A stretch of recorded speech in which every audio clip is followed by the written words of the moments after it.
I'm very type A, I'm very driven. So I like to do hard things. I've been through painful experiences at work as a female executive. I've been through painful experiences as a runner and an athlete. I had done all of the research around becoming a parent. I thought I was as well prepared as a human could possibly be.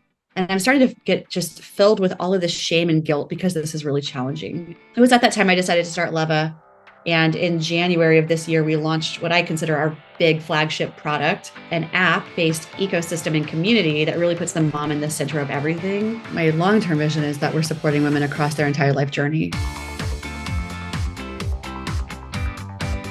Welcome to another exciting episode of the podcast, The Thought Leader Revolution. I'm your host, Nikki Ballou. And boy, do we have an exciting guest lined up for you today. Today's guest is a woman who has founded a really cool company. She is a thought leader in helping employers support and retain women in the workforce with this really cool cutting edge software. She's the CEO of Leva. I am speaking, of course, of none other than the one, the only, the legendary Vanessa Jupe. Welcome to the show, Vanessa. Oh my goodness. Hi. Thank you. I love the energy. Can you just do all of my meeting calls, please? God so bless nice to meet you. you. Great to be with you as well. Thanks for coming on the show today. So let me tell you a little bit about the folks who listen to this show. These are the men and women that I think are society's greatest heroes. Because why? They are the standard bearers for free enterprise. They are the entrepreneurs of our society. They're the ones who have a big dream and they go out there and do their darndest to make it happen. Despite all the naysayers, all the doubters, the craziness of the world, the craziness of our governments that are just throwing roadblocks in their way. And they come here on this show, not because of me, because I'm here every week, but because of you. They want to learn from you. They want to know how they can be better. They want the tips. They want the tricks. But before they can open their souls to you, their hearts to you, they got to get to know you. So tell us your backstory. How'd you get to be the great Vanessa Jupe? My backstory. So I started out as a web developer, thinking that I would just sit behind a computer and solve problems in code all day, every day, and be this comfortable little introvert. And life had other plans for me. I ended up moving into product management somewhat haphazardly. I thought I was still going to be doing web development, but the company I worked for, DirecTV, really needed somebody to lead their entertainment strategy for digital. And so I got that opportunity and really worked my way up in corporate America. I had a lot of really good success at DirecTV, at USAA, which is a huge financial services company, and then moving over to H&R Block to lead the do-it-yourself tax team. So leading these large teams with a lot of resources and everything, everything's at your disposal at companies like that, right? Mm-hmm. And I kind of felt like that would be what I did forever. Like my career would just continue to be that. It's stressful, it's challenging, it's rewarding. And I became a mom along the way. And this really changed my perspective on a lot of things. So, I had done all of the research around becoming a parent. I had gone to all the classes. I thought I was as well prepared as a human could possibly be. And my baby came. I was very fortunate with my pregnancy, very fortunate with my delivery. All of that was wonderful. I started to breastfeed him and go and get the checkups from the midwife and lactation consultant. They were concerned because he wasn't gaining enough weight. And that was just a few days after his birth. Fast forward a week after his birth, and he still wasn't gaining enough weight. And I was then in severe, severe pain. And I always say, I'm very type A, I'm very driven. So I like to do hard things. I've been through painful experiences at work as a female executive. I've been through painful experiences as a runner and an athlete, and nothing prepared me for the pain of breastfeeding. I had no idea that it could hurt that badly. Picture a part of your body that's very sensitive, and then picture like a ton of needles stabbing you in that part of your body. And that's exactly what it felt like. And it didn't just go away. I was like, oh my gosh, why? So I tried to find answers, and I started to reach out to experts. I saw 4 or 5 different lactation consultants in San Antonio, Texas, which is where I was living at the time. I even went to see an OBGYN because I really wanted to talk to a medical doctor about this. I read everything I could possibly get my hands on online. And I did everything everyone was telling me to do, and still nothing fixed the problem. And it was at that point where, I'm reading like scientific articles, I'm reading mommy blogs, I'm reading community forums, and I'm starting to get just filled with all of this shame and guilt because this is really challenging and I can't figure out a way to make it work. And I really wanted a black or white answer. I wanted yes or no, can I breastfeed or not? And the world just doesn't work that way. And the information that was available wasn't written that way. So I was frustrated by the problem, but I also had a great career at the time. So I wasn't thinking, oh, I'm going to change what I'm doing and go solve this big problem. But I'll tell you a little bit more on why I knew it was a very big problem, aside from the fact that like there are these communities and stuff where people are talking about it. I ended up doing this research project for my grad school at the time, where I put a survey online just asking for breastfeeding moms to come and give me their thoughts around breastfeeding. And if there was some way that they could know definitively whether they would produce a lot of milk or not and be able to successfully breastfeed, would they want that test? And in 3 days, I had 900 women take this survey, which is just like outstanding and incredible to get that kind of market validation that fast for no money. I paid no money for this. And a little over 72% of the women that took the survey said, yes, they wanted something like this and they would pay handsomely for it. Again, it was just a project. It was set aside. And then fast forward, I'm now leading this big team and everything's going great for my career. It's the summer of 2020. We've all been sent home. So everyone's stuck in their houses or apartments. And 3 of my friends became pregnant. And it was that moment that I realized I had to do something. Surprise. During that time. Right? Yeah. Absolutely. All the COVID babies. I wonder what to do. I'm here alone with this person I love and I'm very attracted to. Let me think. Exactly. Hey, everyone became closer in that way, right? Oh goodness. So, but that was the moment. I was like, I can't just sit aside and not try to solve this problem, because I can't imagine, like, I know what I went through and that was crappy and hard. I can't imagine being stuck at home and not feeling comfortable going out, not being able to have someone come in and just needing that support. So it was at that time I decided to start Leva. And fast forward now, it's been 2.5 years of creating content, of product discovery, of building applications. And in January of this year, we launched what I consider our big flagship product, which is an app-based ecosystem and community that really puts the mom in the center of everything and supports her with all things related to becoming a new mom. So of course we cover breastfeeding because that is where my pain point started. But we also have questions around like physical fitness, baby's health, mom's mental health, which is a huge issue in general, but especially in America, which is where I'm from. We actually have like terrible maternal health outcomes, and we have 3x the number of suicide attempts amongst pregnant and new moms than we did 10 years ago. So just really trying to look at where these problem areas are and create a holistic solution so moms get the support they need and have access to on-demand help, as well as scheduling live one-on-one human help. So our app facilitates all of that and more. So that's the backstory and a little bit of what we're doing.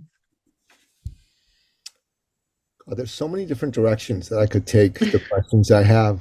But before you go there, I mean, my sons now are 17 and 15, but I remember with our first boy, my ex-wife, her breasts hurt like crazy. Like she was in constant pain all the time. I mean, she gutted it out, but man, oh man, oh man. It was the second baby, not so bad, but the first one was crazy hard for her. So I can totally appreciate and understand your pain and empathize with your pain. And God bless you for finding a way to serve other people. I mean, a lot of great entrepreneurial success stories come from a particular entrepreneur going through a pain point that they can't find a solution for, and then finding out, hey, there's a lot of other people that have this pain point. Let's make this a business and let's help a lot more people along the way. So kudos to you for doing that. Before we get into the business and the thought leadership angle of it, I'd like to just speak to you like as a mom, because you said that, and I heard you light up. I became a mom.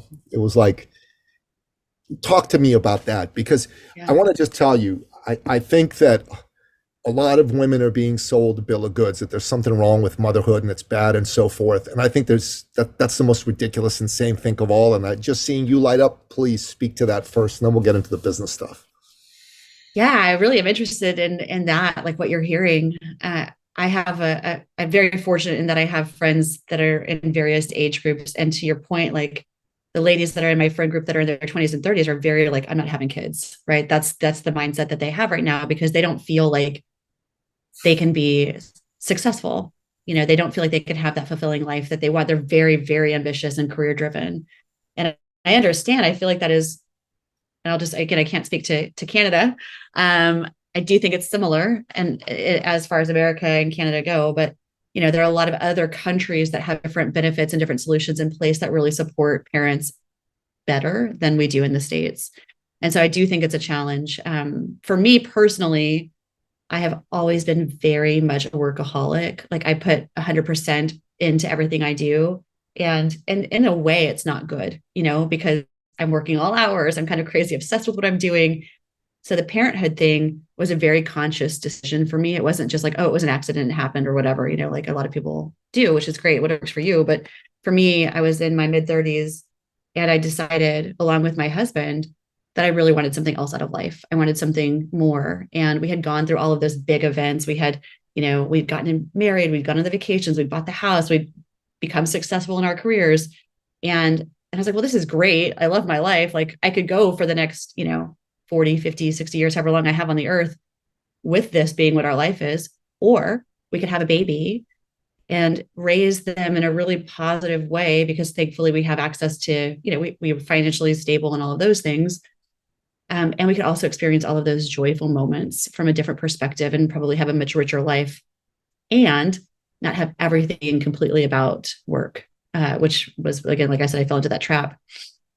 And it was 100% accurate. Like my son, Roosevelt, is 6 years old now. He just had a birthday 11 days ago.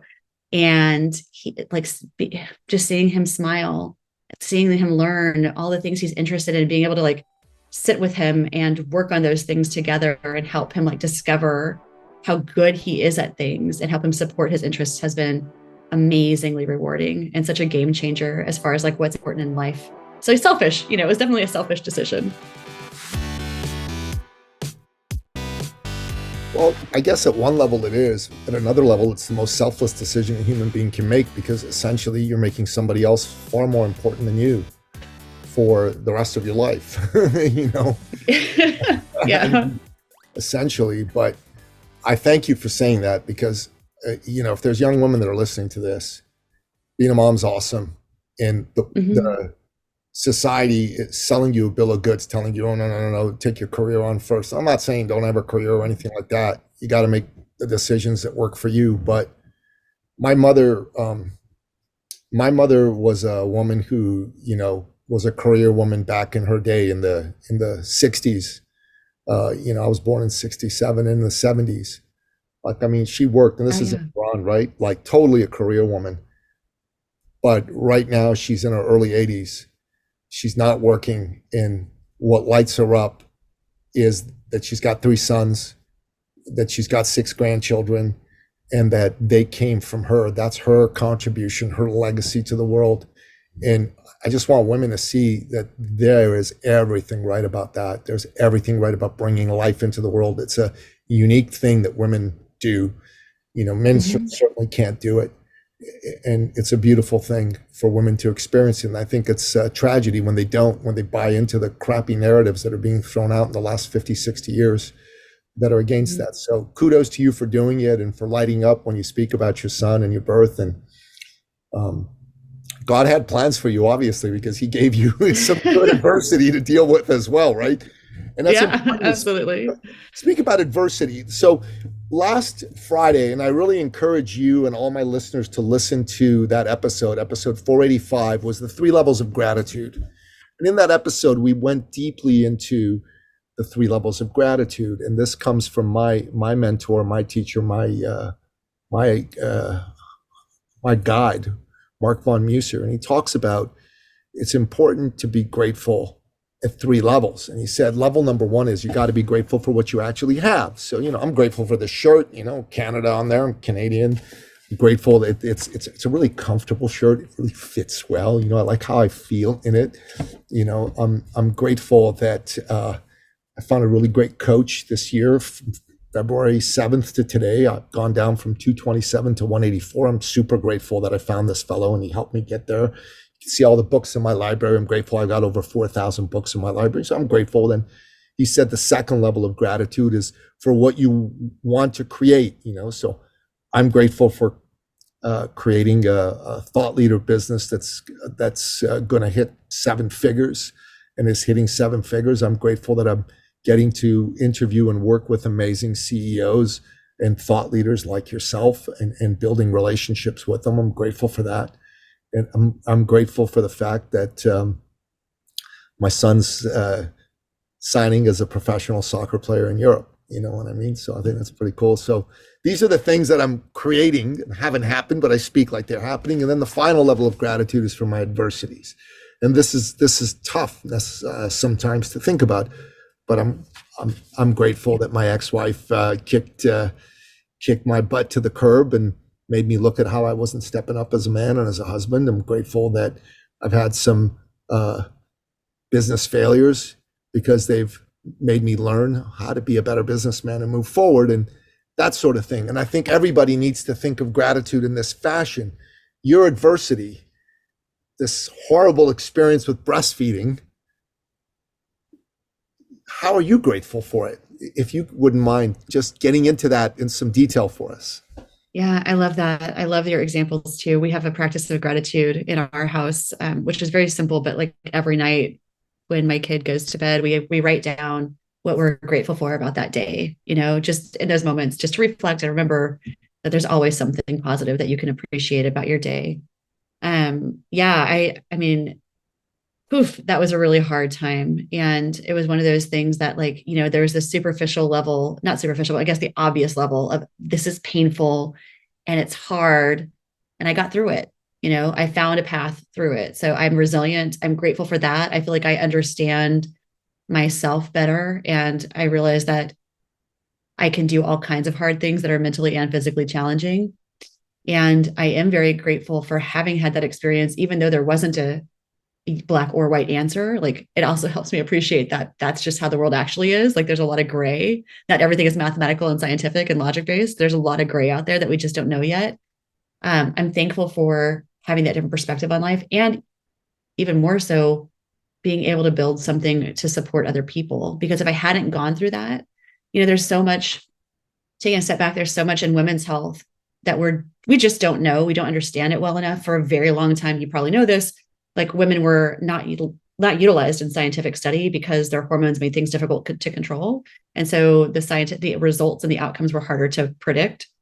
So basically 51% of the population was kind of like, oh, we're not going to study you. It's a little bit more challenging. We're going to study men, and then we're going to apply that. So for a very long time, like, women's heart disease, heart attacks, all that was really difficult to know when women were having a heart attack because their symptoms are so different from a man's. And in general, women's health is kind of very different. Yeah, they don't have the stabbing pain down the arm. It feels more like if you have gas sometimes in your chest, that kind of painful pain. It's a very different feeling. And you kind of get a little dizzy. It's just very different for women than it is for men. And for the long time, we just didn't know that. It wasn't taught in school. I certainly didn't learn it in school. And like menopause is also one of those things. Like, all these things that are very unique to women aren't studied as well or are shared as well. So there's a lot of good I think we can do in the world, and I can do in the world, by being able to help bring some of this information to other people. And I've been also, during this process, have discovered a fantastic research university in Australia that's doing cutting edge research around breastfeeding. But they haven't been able to truly bring it to market in mass yet, like what they've learned. And so I'm partnering with one of the researchers there to help make sure that the information that they're discovering is in our app, on our website, and making it to women and hopefully supporting them in a better way. So it's exciting, Yeah, that's really, I didn't know that about the heart attacks. That's interesting. I didn't realize there was, man, woman differences in heart attack symptoms. I mean, it just, yeah. Wow. Well, another thing on that same topic that's so fascinating, there's a podcast called 99% Invisible, and there's an episode called Invisible Women. And there's a lady that they interview in that podcast that has written a book about all of these topics that just were like women weren't leveraged in the research. And one of them is actually car safety. So crash test dummies are Yeah, they male look in like men. Yeah, proportion. yeah. Yeah. And so if you look at the statistics around like severe injuries and deaths in car accidents, it's largely females that end up dying and getting hurt severely because the cars aren't made for them.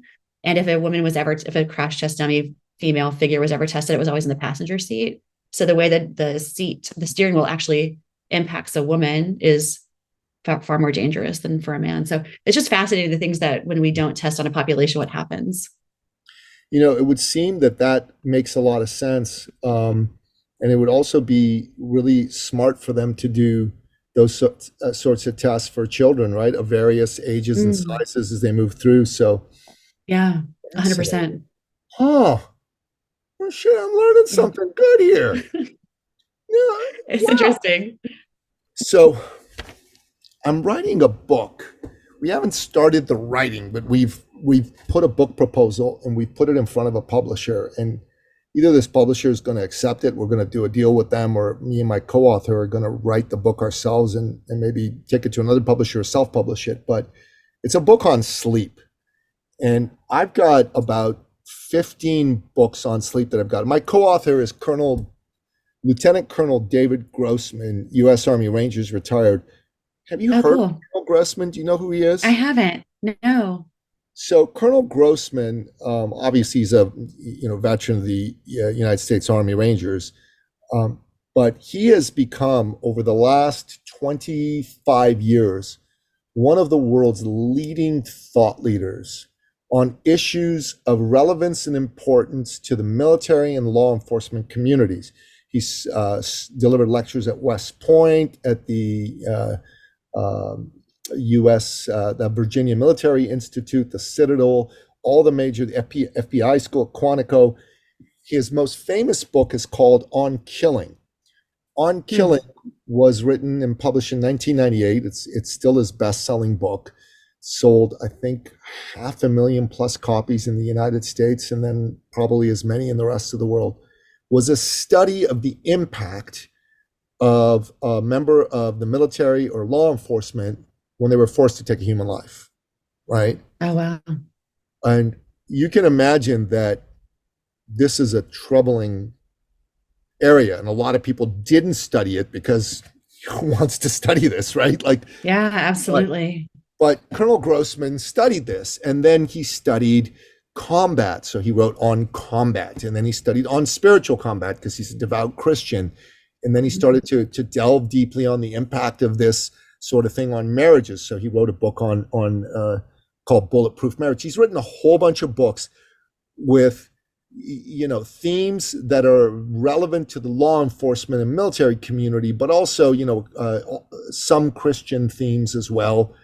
And I was interviewing him on my podcast back in December, and he was talking about sleep deprivation and the Yeah. impact of sleep deprivation on everybody. But I mean, military law enforcement, right? Because those folks Yeah. sometimes work 48 hours straight, no sleep, caffeinated up the yin yang and all that. And so on the episode, I said, I know what your next book's going to be. He said, what? I said, it's going to be called On Sleep, and I'm going to be your co-author because I've I co-authored love with it. people. So we're going to be writing this book, and I would like to have us speak with you to see if we can team up with you and get some of our findings in our book into your ecosystem. And I think it'd be valuable for your people. And I think it could be valuable for us for getting the word out about the book to an Yeah. audience of interested people. Yeah, absolutely. Well, obviously, parents struggle with sleep. Like that is Yeah. breastfeeding for moms, but like sleep for parents is a huge issue. Oh my One of the God. top issues. Yeah. Yeah. We're You not, you probably went through it with your oh, kids. Yeah, absolutely. sure we did. Sure we did. It was huge. It was huge. But I thought it was great. So you've started the company, you've got the app out right now. Mhm. What's your vision here for how this is going to help moms? My vision, well, my long-term vision is that we're supporting women across their entire life journey. So beginning with, college age, probably like graduating, trying to figure out what to do with your life, all the way through dealing with menopause, which is a massive hormonal change, and then retirement, because women have unique needs. They outlive men. A lot of times they don't know their financial situation. So my goal long term is to have services and products to support that entire lifespan. But for now, becoming a new parent is crazy life changing. And it's almost like everything's going about normally. And then one day you have the baby, even if you're pregnant and you're expecting it, you have the baby and boom, everything changes all at once. And there is just not nearly enough support in our area of the world for new parents. Other countries have better support structures. They actually have nurses that come and check on you for a couple of weeks after the baby comes home. So they're helping you with breastfeeding, they're helping you with cleaning, they're making sure you're physically healing. And they're also looking out for those like mental and emotional issues that you may not be aware of. But here, a lot of women are suffering from postpartum anxiety, postpartum depression, and it's not diagnosed. And so my goal is for us to be a resource so that women are getting that help that they need across the board within that first year of their baby's life. So they get the treatment, they get the support. They don't end up being a negative statistic around having to drop out of the workforce or, God forbid, something worse happening where they feel like they can't go on anymore. So my hope is to have a meaningful impact in those areas. I think, I don't know if you've thought of this. You probably, or you may have, but let me throw it out there. It would be valuable for you to create some component of community for these women to be able to communicate with each other about these issues. And I think the biggest, inside my work, I tell entrepreneurs, don't do it alone. Don't do it alone. And be around people that can answer questions for you, help guide you, help coach you. Don't do it alone. And I'm thinking for women going through this change, you need to have a similar mantra, right? Don't do it alone. Be around other women that have gone through this. Listen to them, Yeah, learn from absolutely. them, all of that, right? Absolutely. Absolutely. And that is actually like the number one thing that women want. Like they want that community. And it is 100% something that we actually have a community already that's on Facebook, but we're going to migrate it into the app You this should. year. So You should. yeah. I without getting into it too much, Yeah. Facebook, Meta, that Yeah. organization, it's just they're not they're there to take your data and sell. That's really what they're Yeah. there for. The original mission, God bless them, they're not fulfilling it anymore. And I think you need to have all your communities in your own Yeah. ecosystem. Have to. I agree. I totally agree. And honestly, like the other side of this that we haven't talked about yet, but you'll probably appreciate is a lot of the companies we've spoken with, because we're offering this as a benefit to companies and moms that we've spoken with are like, well, are you going to cover dads? Like, what about the dad? Don't they need help too? And we've spoken with a bunch of dads. And the number one thing that they're also saying is, I don't know how to connect with other dads. It's like such a sad thing because it's like dads, they or guys in general, they joke with each other, they banter, their friendships are really like lighthearted for the most part. There's like a lack of like ability to connect deeply and really talk about things that are worrisome. So we're starting to look into that too, as well as how can we support the other part of the equation. So we should talk about this offline, but I Mm-hmm. believe this is a society systemic wide issue that's been going on since 1965 in the West, to be sure. Men are, for a variety of reasons, men getting together has been frowned upon, looked upon badly. Most men today don't have a single real friend. They've got a lot of Yeah. fake Yes. friends, but not one real friend. So um, that was part of what led to me having my marriage break up, is I didn't have good men around me giving me advice about things not to do with my wife and things to do. And so I did a lot of things wrong that I thought were right, and vice versa. And so I joined a men's group that a man ran, and I helped put 60 men into men's work and helped save about 30 marriages from divorce as a result of that. So right now I run a men's organization called the Sovereign Man, and we're all about helping men be around other men in what we call a masculine environment so that they have a chance to have their masculine side come out, because you need to. It doesn't come out around your family, and it shouldn't, quite frankly, in most ways. Can't come out around work. Work right now is, you got men and women around work, and there's things that are appropriate and things that are not. But you need to be around a bunch of men that you can just be yourself. And you can say shit and do shit that's not going to get you in trouble, but is very natural to being a man. Very natural, very normal to being a man. And it's just kind of blowing off steam and learning how to, iron, sharpening iron and all that. So this exists. There are men that are doing this. There are groups that are doing this. But it needs to grow. Like, I'd say globally, there's fewer than 10 million men that are part of things like this. And if you think that there are almost 4 billion men in the world, that's insane. Like, if we get to 100 million men globally, I think that'll start to make a dent in some of the big issues that most men are dealing with right now in the world. So. Yeah.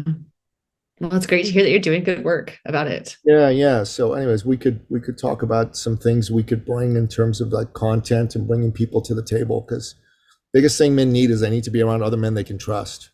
Man, you can have a real conversation with, like, if your marriage is in trouble, what am I going to do? How can I save this? How can I turn this around? Or, your marriage is in trouble and some girl's giving you the eye and you're thinking, I'm thinking of cheating. Yeah, don't do it.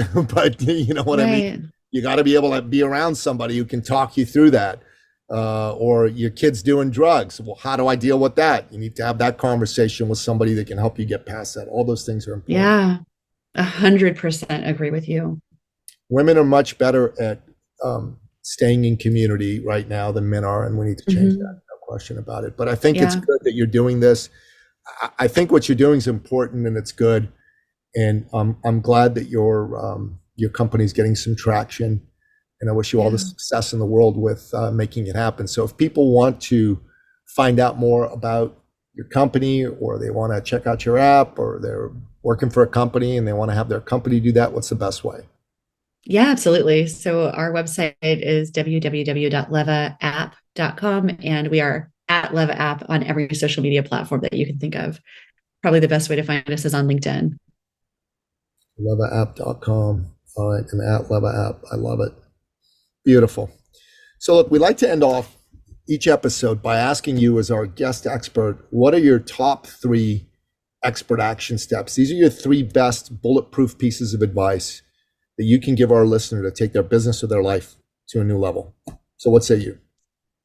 Yeah, I would say like the number one thing is to have a plan and be open to changing the plan and reevaluating it. So one of the things that I did, because I turned 40 a couple of years ago, and it was a big number, obviously, that's a big decade.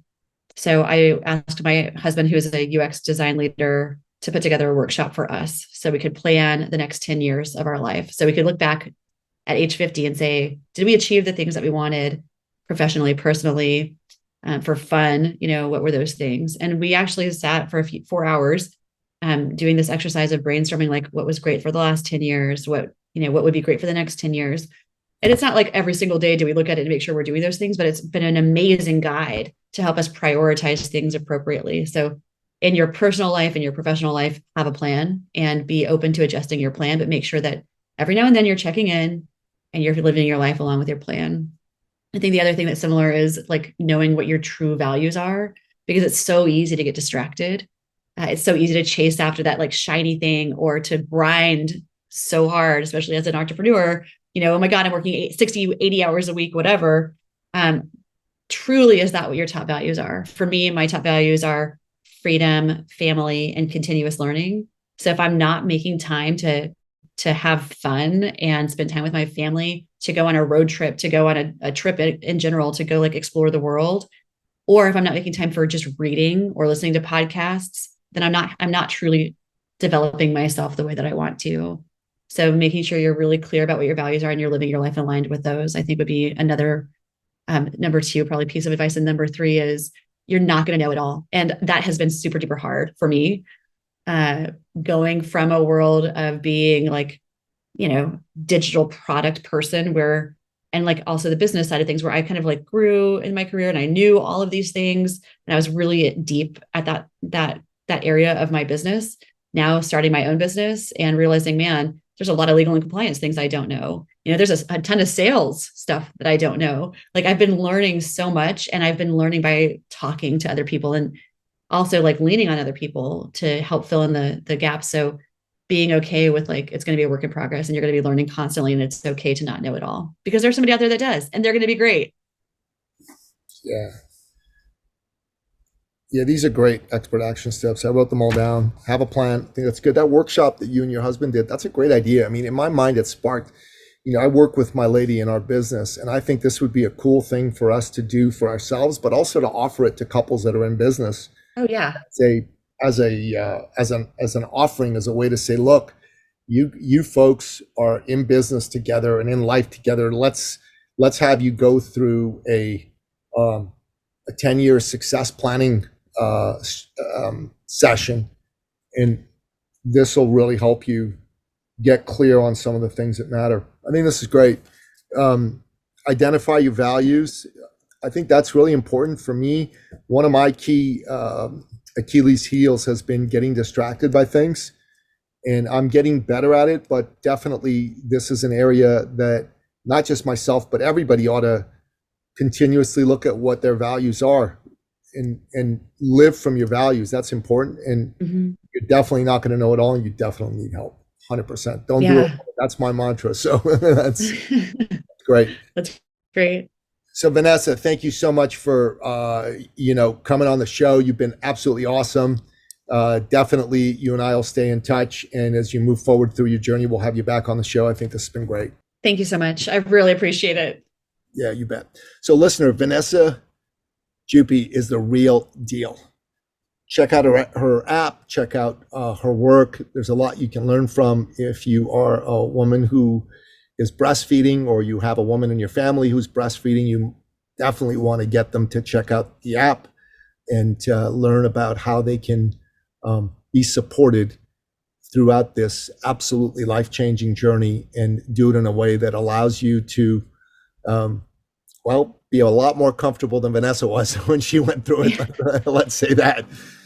And frankly, be a service to families and moms and dads. I think that's a beautiful thing. So make sure that you do that, listener. And that wraps up another exciting episode of the podcast, The Thought Leader Revolution. To find out more about today's incredible guest, the one and only Vanessa Jupe, go to the show notes at thethoughtleaderrevolution.com, or wherever you happen to listen to this episode, be it iTunes, Stitcher, Spotify, Google Play, Audible, or what have you. Until next time, goodbye. This episode has been brought to you by eCircleAcademy.com, the proven system to add 6 to 7 figures a year to your thought leader practice.